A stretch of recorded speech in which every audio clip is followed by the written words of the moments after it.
I'm going to the city and I'm gonna do a city show. And I know all my fans wanna learn how to make some dough. I've been cruising up and down for trades each and every night.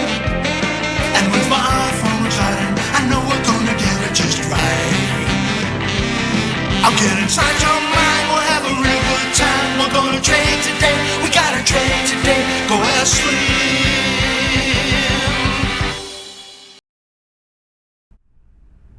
Hi, I'm Steve Miller. Call me Slim. And this is the Ask Slim Market Week.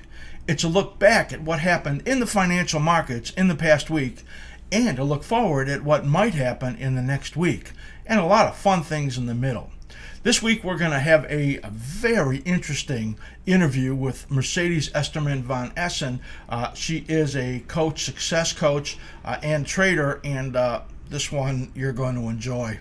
And also a little introduction to my market condition indicator, and then of course our short-term view of the coming week. So there's a lot of good stuff here, and this has been a week we're going to remember on the upside. Stocks on Monday with just a minor dip and then a 4-day surge. S&P's up like 200 points in just 15 days. This is just a massive rally, just about 60 points on the week from low to high. Dow Jones Industrial Average in that same period gains 1,500 points, and buying panic hits as we have these massive moves going in some of these extraordinarily oversold groups. We expected minor corrections here for the stock market this week, and for the gold market, no way. There has been no selling whatsoever. Money essentially flying out of bonds. You know, bonds, the safe haven.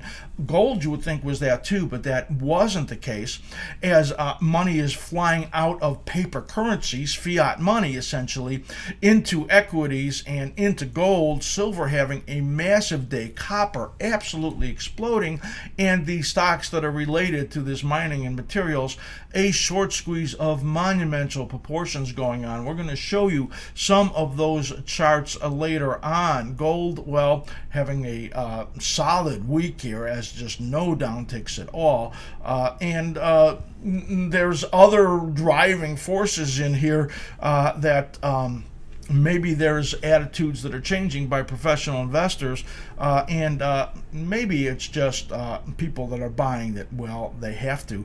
President Obama, well, he really helped this steel group that's helping the materials, imposing a 266% tariff on some China steel, and that is also giving a lift to the materials, mining, and steel sector. Of course, talk more about all of that later on. Oil strong, pretty much in the predicted range we had been looking at for this week, popping over that 35 number. We kind of thought 35 might be some temporary resistance in there, but stuck in that range for the 4 days, and then today popping above it by a little bit. Dollar, small correction going on. We kind of expected that. That's helping bounces in the British pound and the euro currency. We think that's going to be temporary. We'll talk about that euro later on in the short-term view. Overall, there is a massive tone change here in the stock market. Now, again, part of this can be attributed to short covering, but also there's, when you can rally 200 points in the S&P 500, that says something about the internals of the market. And the market condition indicator, which I'm going to show you later on, might actually be very close to giving us a signal of improving internals. So we'll show you that later on during the day. So right now, we were looking for a correction, and we were saying resistance even at lower levels than we are right now. But we're going to honor a changing environment right in here and respect the level of buying that's coming in. looking for pullbacks, maybe to only be minor and maybe more of the same that we have been seeing in here. Let's take a look at our 60-minute chart where we look at the S&P 500, that's the ES, and at a 24-hour view, the gray area being the areas that are overnight trading and the white area being the day trading during the day, during the regular trading session. Monday, you could see overnight they sold them and then bought them back right there. There was disappointment over G20. China fell 3%, and they're talking about easing bank reserves. How about the fifth time that they have done that? They're trying to stave off this deflation. It's deflationary force or disinflation that has their growth down probably around to 6%. And the Eurozone, well, their CPI minus 0.2% back in a deflation, and their QE and the NERP negative interest rate policy, we'll just say that stinks. But that, of course, is just a side note based on the way we've seen these markets trade lately.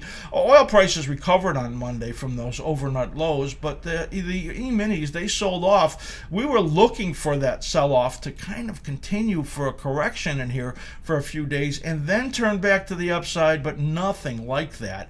As after this sell-off in here on Monday, Tuesday morning, they bottom overnight and start to come back, and huge buying comes in here on Tuesday. Eurozone was up about 1%. Oil, gold strong early. They reversed, but that couldn't stop the stock market. Shale producers, they come out and say that they're cutting back on production. Putin asks for an oil freeze at 2016 levels, but that, of course, is not very good news because, well, 2016 levels are not that much lower than they need to be.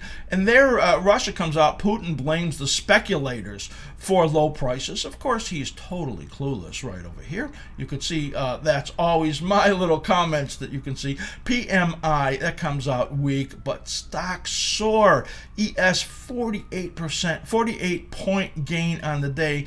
Transports absolutely exploding, huge gain in there, and that really tipping off some of the buying that's going on in this market.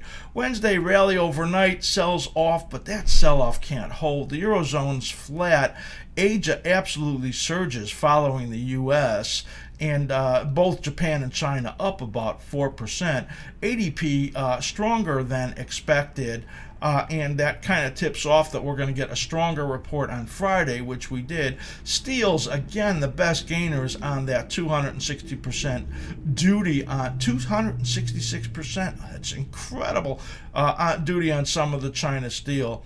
And the Democrats, well, they say they are the ones, they show that they are not that Trump isn't the only one that can start a trade war. Oil edges up near 35 and helps the stock market recover. We'll call a flat overnight here on Thursday, and not much going on in there. They were all waiting for the employment number. Gold was strong again, and oil just gets over the 35 number for the first time on the week. Comes Friday, everybody waiting for payrolls. Number comes out, you get a big blip on the upside. They sell off because everybody thinks the market's overbought. But then buying comes in again on this huge squeeze going on in these material stocks. They were waiting for the job numbers, and they came out on the high side. Payrolls, 242, U3 is 4.9%. That's the headline number. And U6, which is probably a much more real number, 9.7%. Wage growth slips a little bit, so that takes care of that inflationary scare in there. And ES, that's the S&P, is moving up again on the day. Bonds drop again. We just have tons of weakness coming in there. And gold up, but really choppy day here on Friday. And it goes from up big to the minus side to up big to giving up a lot of those gains.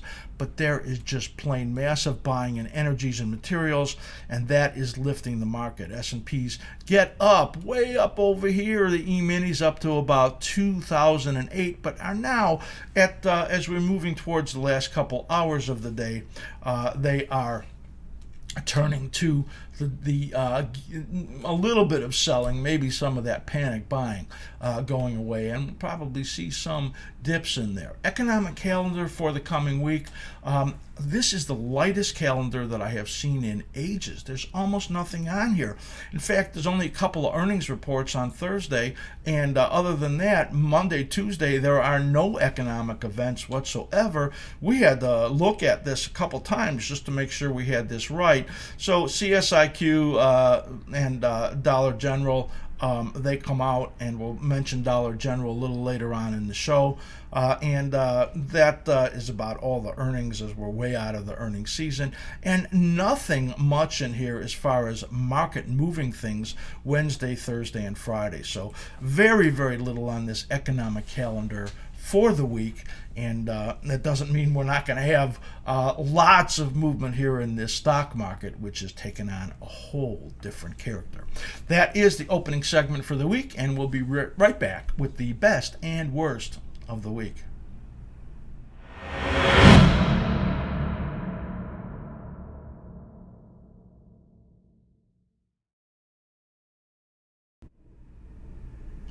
Best of the week. This is incredible. Massive amount of short squeezes going on in what were the very, very beaten up stocks. Some explosions in the offshore drillers, man, like we haven't seen in ages, and continued buying going on in materials, metals, just a ton of it. And that is driving a stock market here that has almost become manic. I'm going to show you a Seadrill. This is incredible. An offshore driller, and these things have been in massive trouble. And believe me, they're not in a place where they're making any money now at all. All we have is just simply buyers coming in because, well, they are all scrambling on top of each other to get their stock back, and just incredible movement. Take a look here at Seadrill. How about this stock? Up 147% on the day, up over 250% on the week. Let's take a closer look here on this weekly pattern. These are our cycle patterns, of course, and anytime you see a dotted line, we've made a little adjustment in there to recognize what is happening in here. We actually expected a little earlier bottom in there, but the bottom came a few weeks later, and this absolute explosion to the upside. We have not seen anything like that, and I can't remember how long. This has to just absolutely fall apart at some point in here. Let's take a look at what this looks like on a daily chart, and you can see the madness. The stock comes from $1.57 a few weeks ago all the way up today to over $6.50. Right now trading at $6.62. I wouldn't be shocked to see this stock $4 again in the next couple of weeks.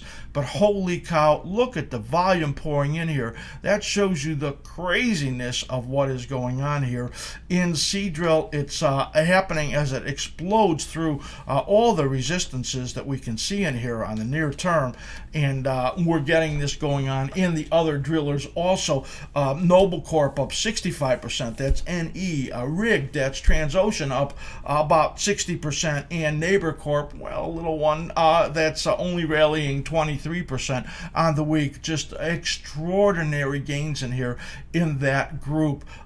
We have some other ones that are very worthy of looking at. Next one we're going to look at is U.S. Steel. This one up 71% on the week. This one, before I put it up, definitely gets is having the benefit of what is a probably you could say that it's President Obama stealing the thunder away from Donald Trump. Of course, Donald Trump says he's going to deal with China on our huge trade imbalance there, and of course that means trade wars, and it means protectionism, and it means tariffs and those type of things. President Obama comes out with a 266% tariff on this on steel, some steels that come from China, and that had these stocks absolutely exploding to the upside. ATI up some 35%, others up between 10 and 17%.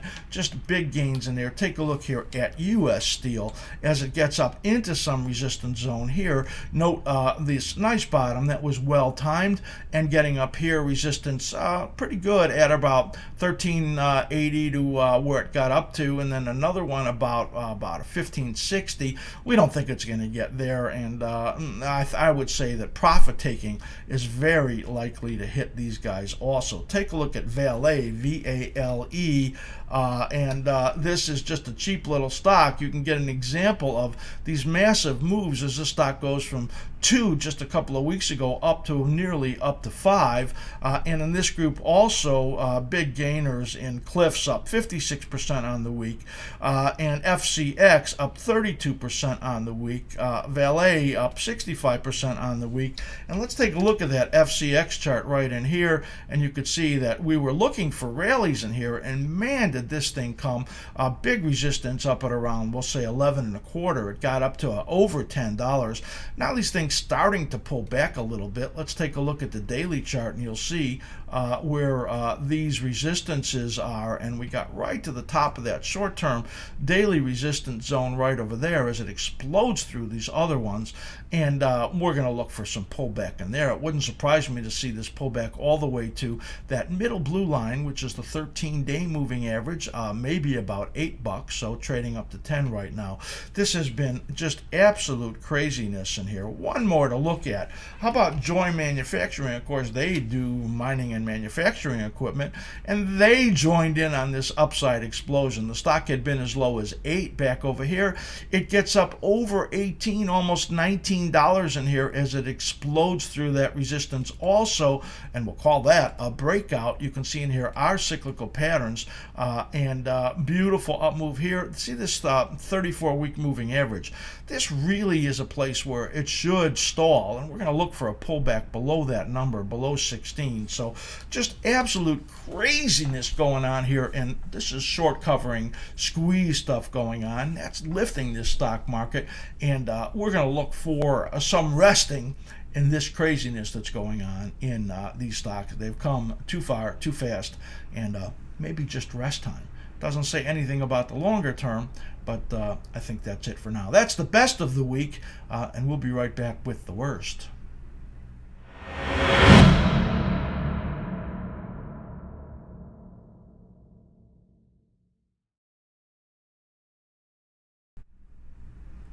Worst of the week, well, even in this week of, we'll call it short covering madness, there's some bad stocks here. We'll take a look at Ciena, C-I-E-N, in the networking group. This one is very related to Cisco, Juniper stocks in that group. Take a look at this chart, which is, well, we have it, is really bad based on this pattern.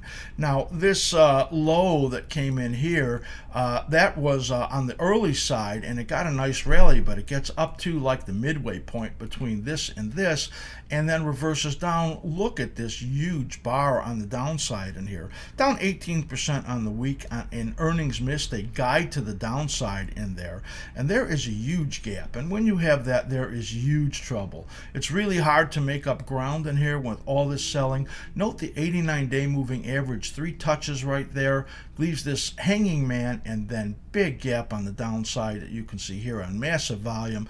You can look for maybe a little bit of a uptick in there for an attempted rally, but that's not a very good one. Monsanto, M-O-N, this one, they cut their own forecast. They talk about economic headwinds.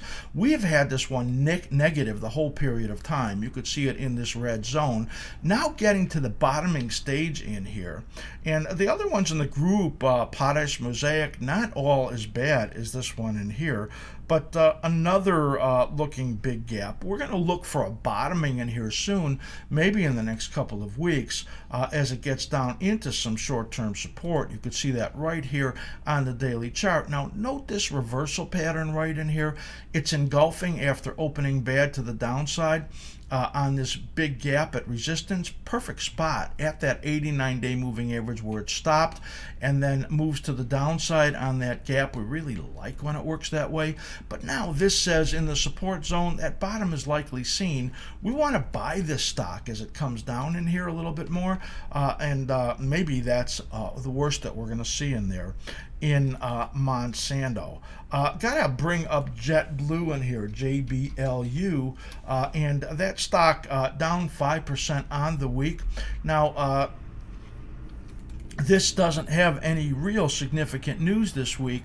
Note the intermediate resistance zone right there and this pattern that suggests the stock is going to have some more weakness down into April. This is one of the worst of the patterns that we're seeing in the airline stocks. But this one, we'll say that there's two others, American Airlines and Southwest, AAL and LUV, that have similar charts, and maybe it's this rise that's going on in oil that is starting to disturb some of these airline stocks. Note DLTR, Dollar Tree. They had an earnings miss, and we've been talking about a topping pattern in here. So we were looking for a bottoming. You can see that right in here. This is our time period that we were expecting the bottoming and the rally. But if you look at the daily chart, you're going to see what is a classic broadening pattern or megaphone top forming in here as it begins to pull back on the downside. We think Dollar Tree has made its big top and will have a very hard time making much ground on the upside anymore, and at some point there could be a lot of danger in there. One more worth noting based on some news, let's go back to the weekly chart, is Herbalife, HLF. They come out this week and say that they have accounting errors and the stock gets sold off. Now you can see it rallied up here to that perfect fib number right up there. Note this triangle formation where it broke on the downside and then has a negatively configured cyclical pattern. That's when you get this lower low right in here. When you get the rally and it stalls right there, you've got to be really concerned about downside coming in here in Herbalife. It's trying to get back here after this big downside move and this kicker pattern. We're actually thinking that this stock could fail soon in this, we'll call it 56 to 58 area, and we could see some trouble in there in Herbalife. So that's all of the stocks that had any real issues in the week of the 330 that we follow in the high and mid cap section. That is it for the worst of the week, and we have a fun interview coming up right now. So stick around and watch that.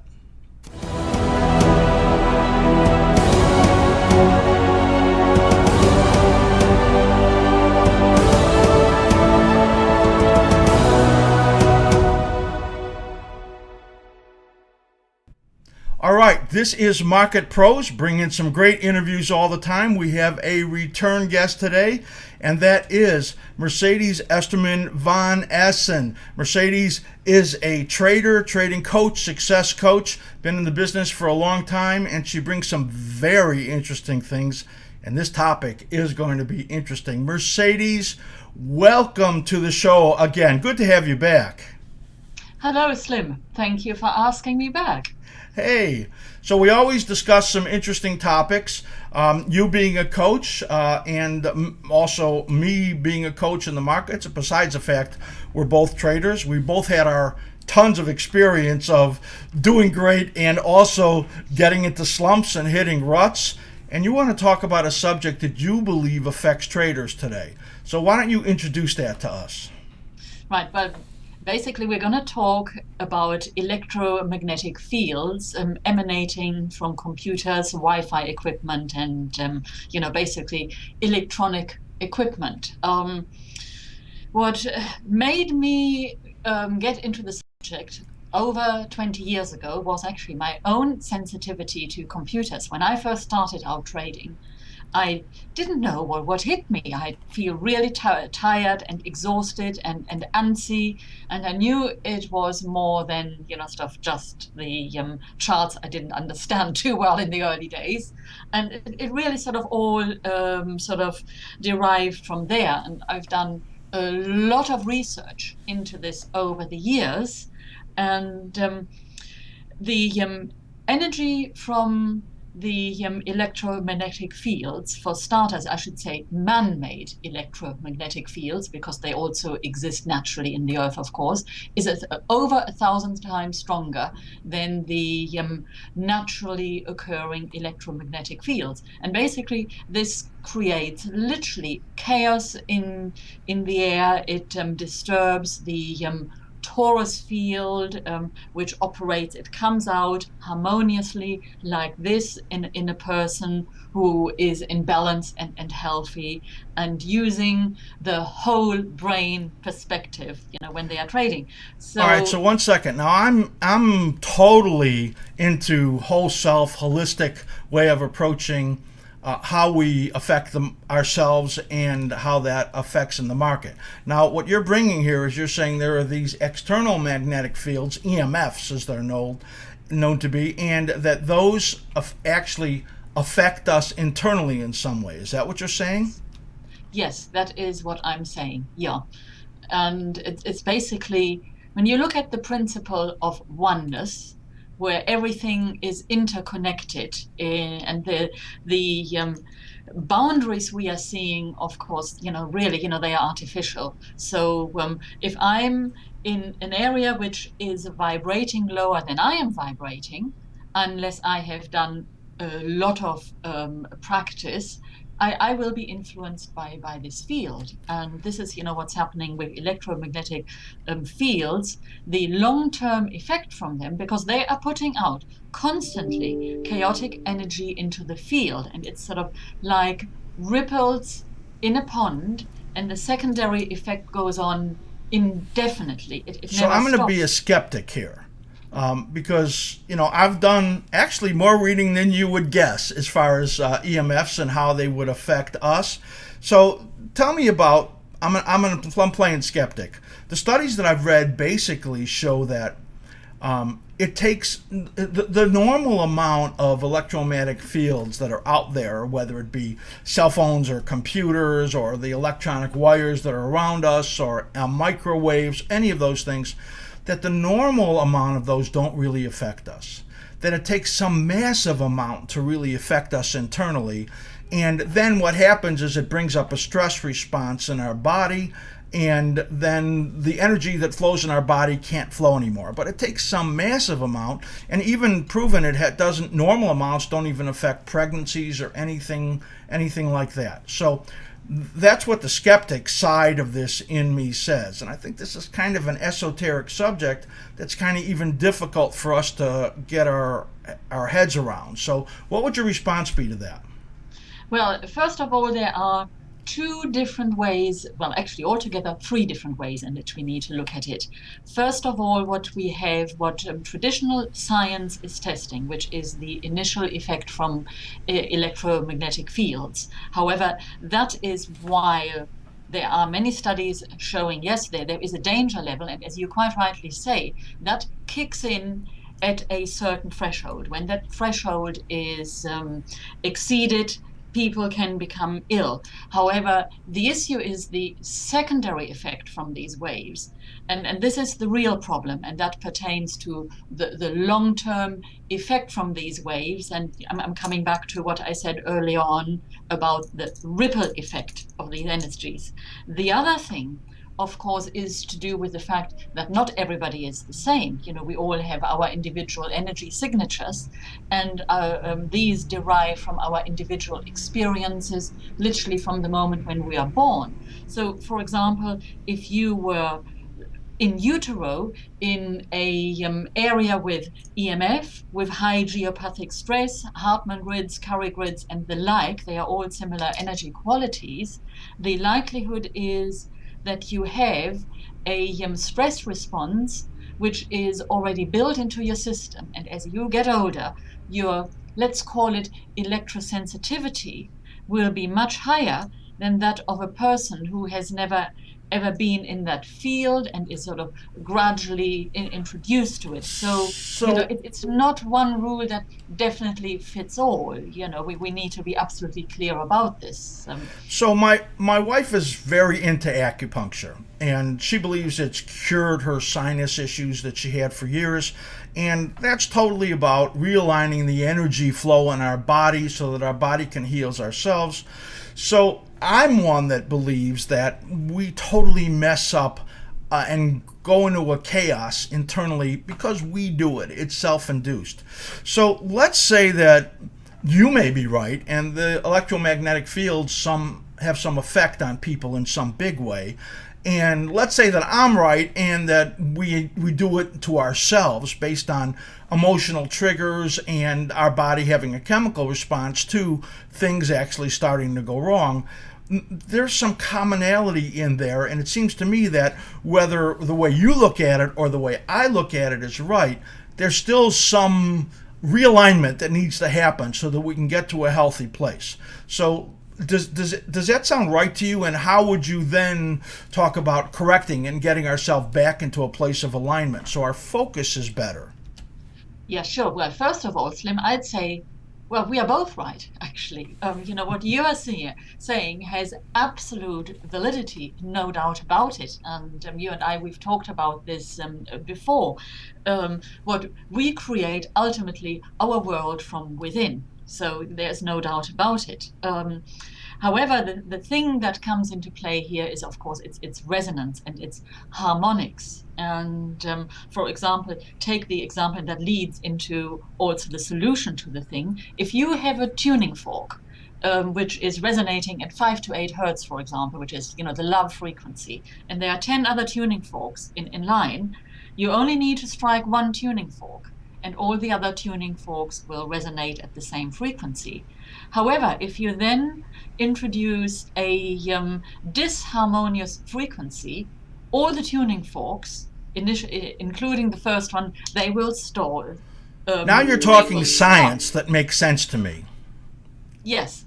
So now this is how the mind operates and how the body operates when the body goes into fight and flight, because there is something that it sees as danger. And basically everything the body doesn't know, the mind doesn't know and understand, where there are no reference points, it will see as danger. Fight and flight sets in. The next thing is, the message is sent out to every cell: danger, shut down. So the Mm-hmm. body gradually shuts down. And we know this. You see the markets moving and you didn't expect it. And all of a sudden, bzzz, you cannot focus anymore. This is when all these compulsive survival mechanisms, like over trading, closing positions out, not sticking to one stop, blah, blah, blah. We know it Mm-hmm. all, how it works. This is how that happens. And this is, really, what I'm relating to.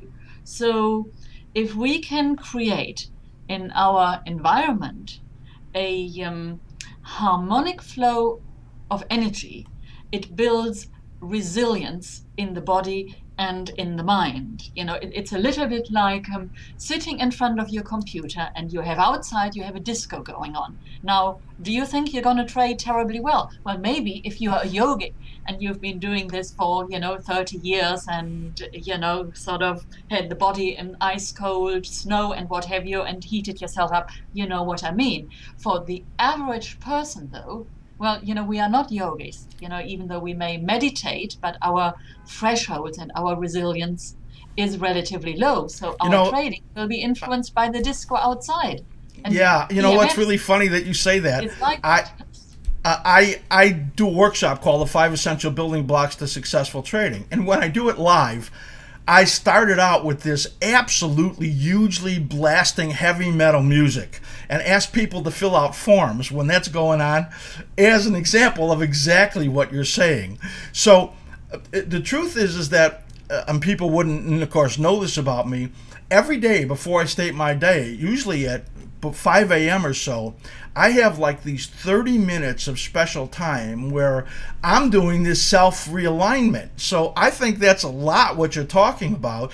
People have a lot of different ways to do centering exercises, and whether it comes from electronic magnetic fields or whether it comes from us messing ourselves up with our own energies going wacky, I think that the answers are really the same. Would you agree? Yes, absolutely. The answer is coming into alignment. And, there are different ways of doing it. And ultimately, of course, it's about the one thing: how do I raise my resilience? And okay, you and I, we can probably sit here. I mean, I can be in my own world. I mean, it's amazing what I can ignore when I choose to. but I mean that has taken me years and years and years of meditating and doing all sorts of mindfulness training and what have you. So I'm not that easily swayed. I mean I say to traders, look at 24 it years very for me doing that.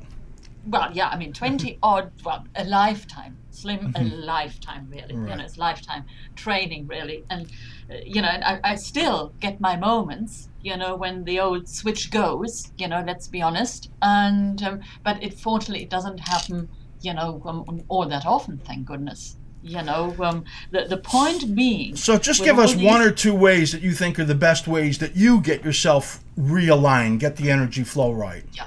Well, actually, I tell you my practice, what I do every morning and during the day and at night before I go to bed.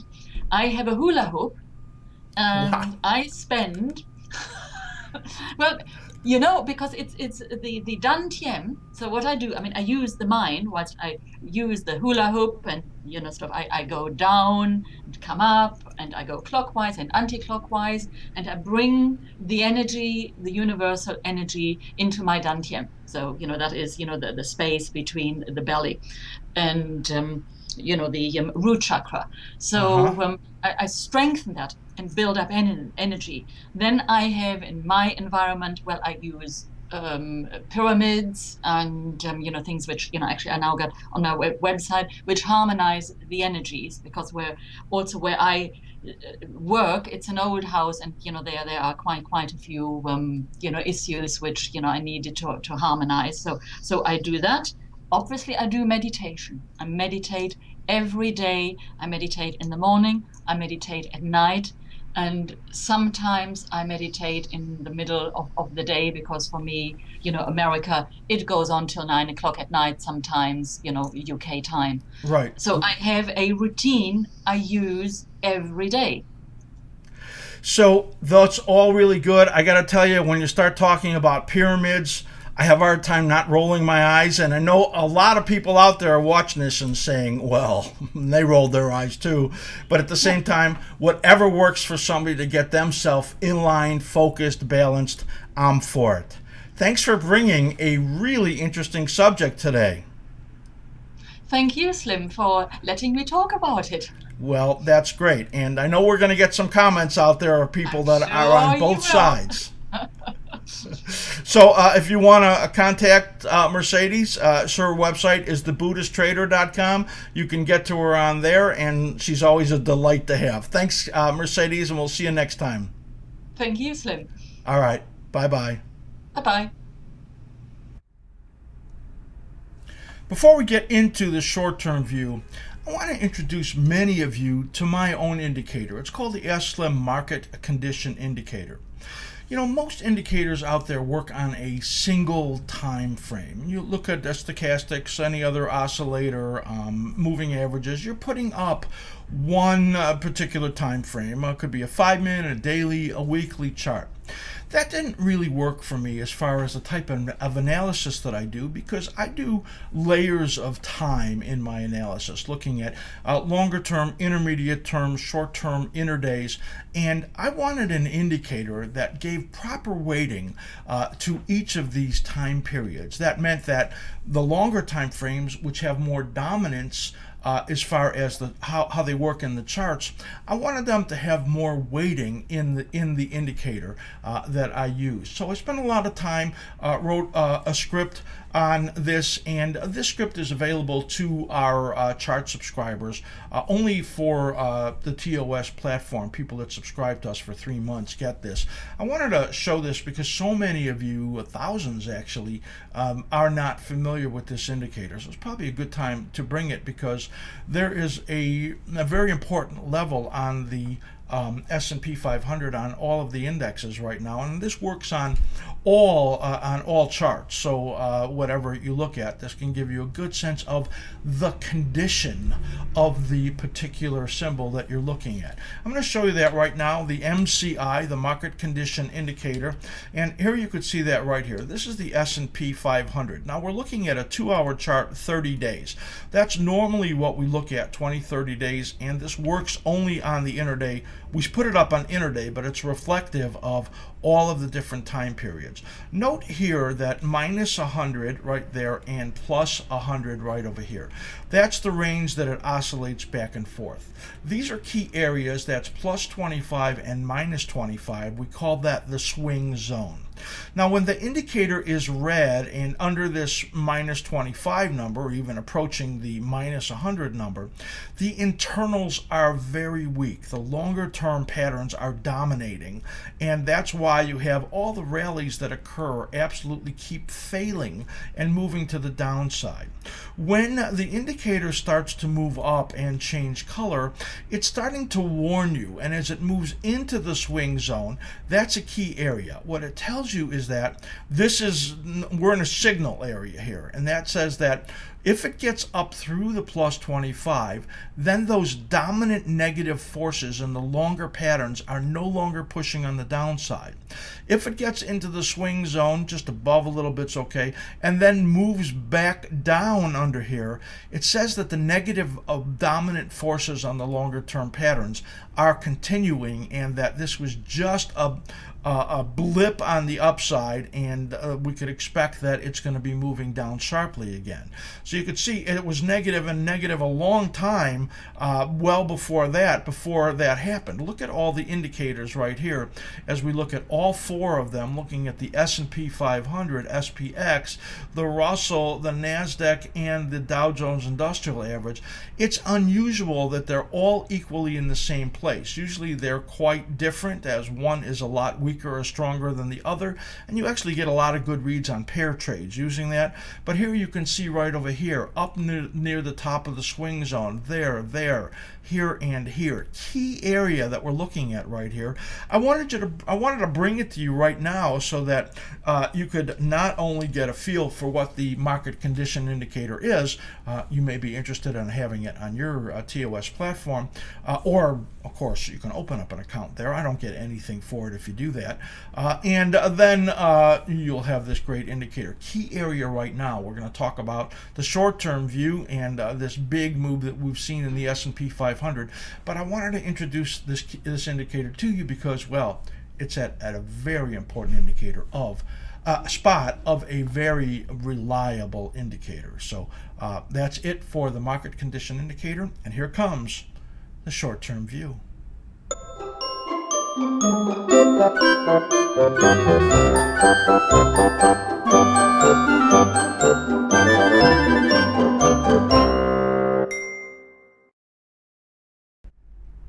All right, short-term view of the coming week. Before we get into that, I want to remind you that on March 7th will be the day that it's the end of our introductory pricing. So you have a couple of days in here that you could get in, take advantage of these lower prices, and then our prices are going to go up. So great opportunity. Don't forget, level 2 sees all of our videos, level 3 gets our rankings and setups and all of our videos, and level 4 slim charts and everything else. So just a huge amount of offerings that we have, and our video library is just great. And if you know any people that are just really getting into trading, there's so much in there as far as lessons about charting and markets go. It's fabulous. So make sure that you refer people to it. All right, short-term view of the coming week. We do this every single week. We look at only the daily charts, looking at the next week, maybe into the second week if the pattern set up that way. And this has been really overall nothing that we really expected. We did not expect the market to surge through resistance, the stock market, and get up to this 2,000 level and through there on the S&P 500. We adjusted that back last Wednesday for our members, said that that was a likelihood now, but still we were looking for more stalling, so way different there. Also for gold, we thought it would have some more pullback and then set up additional rally up with higher targets after that. No pullback in there whatsoever. Euro currency and light crude both acting pretty much as we expected, though light crude got up through resistance here on Friday. The bond market weaker than we gave it credit for. We were bearish, thinking, well, let's give us a couple upticks so we can short it, and we have not had those upticks at all. And as far as the stock market, really got that wrong, and correspondingly the VIX wrong also. We only get about 40% this week, which is really a substandard week for us. We really like to shoot for 65 to 75% on the short-term analysis. And sometimes we get it wrong, and sometimes we have to adjust. So that's what we did, and we're going to look at these again this week. Short-term view of light crude, that's where we're going to start, and here is that light crude chart. So there's intermediate-term cycles that you are not able to see on here because those are on our weekly charts, and members do get that every week. But you can see in here this bigger dotted line in here that shows you that cycle right over there, and then this one right in here. So you see that? That was looking for a likelihood of this 35 number in here kind of holding. We were looking for 32 to 35-ish is the range for the week, is what we said, and it just pops up through it. It pretty much got right down to the support levels right over here and then pops up through. Now the minor supports are a little bit higher. The way these patterns work out right now is that we're going to look for a decline in here. We'll call it an early dip for a couple days during the week. This level here at 34, let me look at that again. These two levels right over here are levels that we're looking at, and that is we'll call it 33.90, and this one down over here at around 33.10. So we would expect a test of that in a couple of days, and then after that the market turning up again. I think that the big surprise is going to be that oil can move up in maybe a sharp way.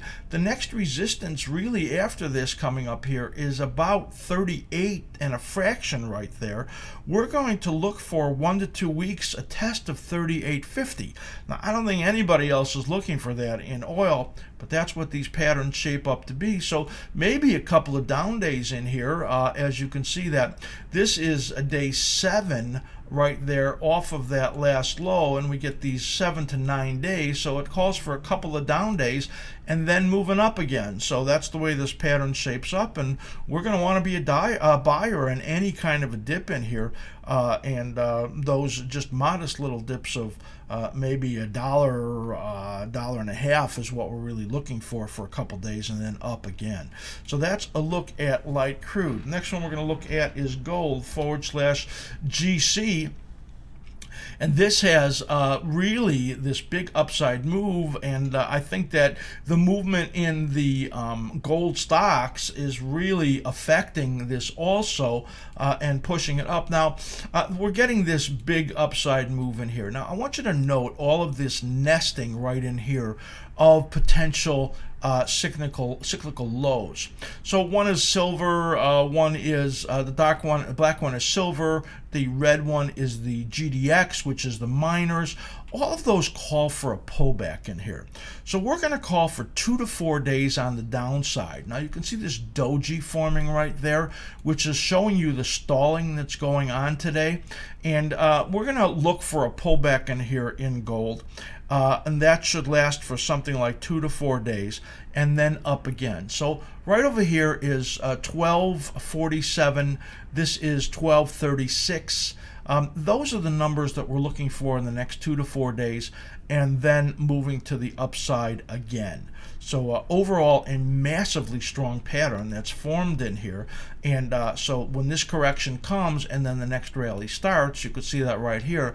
That point is going to point up to the next resistance level up there on an intermediate level, which is around $1,300. And so we've talked about that on our Future Speak show on Wednesdays, which of course our members get who are subscribers to our videos. So the next one we're going to look at is the euro currency /6E. And what you can see in here is that, well, we were looking for a move. We said last week down to about 108.32. That was the target for the week, and then we thought it would bounce. Well, the low right over there, 108.32, is approximately right on the numbers. And then the bounce comes in. So you can see the pattern in here, this declining pattern, this rally right there.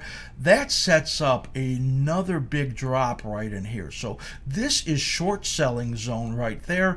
And we think that the dollar is probably going to end its correction in the next couple of days. And we think that this will be rolling over and then turning down, and the next 2 to 3 weeks we think we're going to see sub 108, maybe sub 107 in the euro currency. So rolling over is what we're calling for the week, and setting up what is a bigger decline. Next one we're going to look at in here is the /ZN,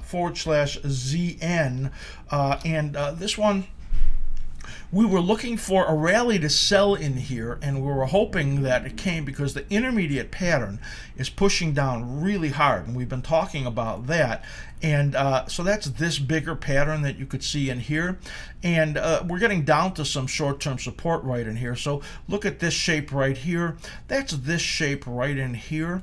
So we're expecting some little bounce in here. We don't know if we're going to get very much. The ZBs are looking pretty much the same way, the 30-year. And so maybe a minor bounce. We could get to 129.30, but we have some doubts about that. And then more accelerating to the downside.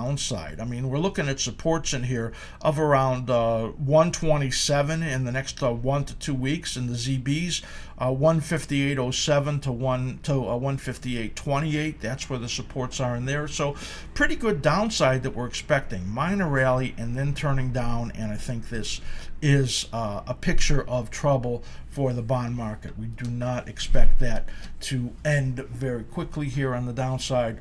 Rallies that should fail and set up some pretty good shorts. Now let's talk about this stock market. I just showed you the market condition indicator that's very near breaking out and telling us that the intermediate patterns that drove the market down for such a big portion of the beginning of this year are alleviating. We've had a panic buying going on in here, and that has extended us up to some extreme level of resistance. We're expecting some pullback and chop in here, but overall the message for the stock market is that it's likely that this buying is not going to die so quickly, probably going to get some back and filling in here, and maybe even make slightly higher levels before we even know what the condition is of this intermediate pattern. Let's take a look at these short-term patterns in the S&P 500, which have just been absolutely remarkable, astounding as we keep adjusting as it moves up through the resistance area. So we had been looking for, now remember this is adjusted, this looks different than we showed last week. Well, here we are, these 5 days. This is the down day we showed you at the beginning of the show on Monday, and then 4 days to the upside right over here as it gets up into this fib confluence number at that point right there. We're looking for a correction in here, but now this is 15 days off of its low right over here. When that happens, it says there is massive buying power going on, and it leaves almost no time for a correction. So what you expect to get is a minor decline, and this comes down right over here. We're going to say around 1980 on the S&P 500. If it wanted to sell harder down to this 1961 area, that's possible, but then up again. We're going to call only a couple days on the downside this week, and then turning back up as the cycle shapes look really astoundingly strong. If I go out, now I'm going to move this out to a 2-year daily so I could bring in some other areas for you to see. And I want you to see, looking way back over here, this the similarity in here as it explodes to the upside off of this low in September of 2015. Rallies 15 days, has 1 day down, and then explodes up again. That's a similar type setup that we're looking at here. I'm not looking for this huge extension on the second move, but that is super powerful. I can go back to 2014 and show you one other occurrence where this happened before. As I go back right over here, 2014, as we had some massive cycles turn up right over here, and you could see up 14 days, one down day, and then up big again. So those patterns are really astoundingly strong that we're looking at in here, and that's what we have right now. So we're looking at this pattern here, minor down, another rally. If we get through this 2013 number right over here, the next number is, well, I don't even want to say it, but 2053 on the intermediate pattern is where the next resistance is. I don't want that to happen, but markets will do what they want to do, and I have no control of that. I just tried to read them, and right now this pattern super strong and minor down, and then another attempted rally. And I would say that the high of this week, which is now here on Friday, will be surpassed again after a minor correction sometime next week, because that's really what these patterns look like. The VIX, a really shockingly weak pattern here in the VIX, as what we looked for as a potential rally just absolutely gave it up, and now is continuing on the downside. And this looks like, we'll call it March 20th to the 22nd, as when this VIX bottom is due. That would coincide with the extension to that same period for the stock market up through the March, we'll call it 18th to 22nd, as when that next peak really shows up. So we're looking for some pullback in here, 1980 on the S&P 500, a potential for 1961, and then another rally again and taking out these highs. That is shocking to us, but that really is what it is. That is our short-term view and the end of the show. I hope you have absolutely loved what we have shown today. We're always wanting your comments and testimonials and criticism. If that's what it is, you send it, we deal with it. And that is Ask Slim for the week. We want you to have a great week coming up. We are always wishing you great trading. Well, I'm going to the city and I'm gonna do a city.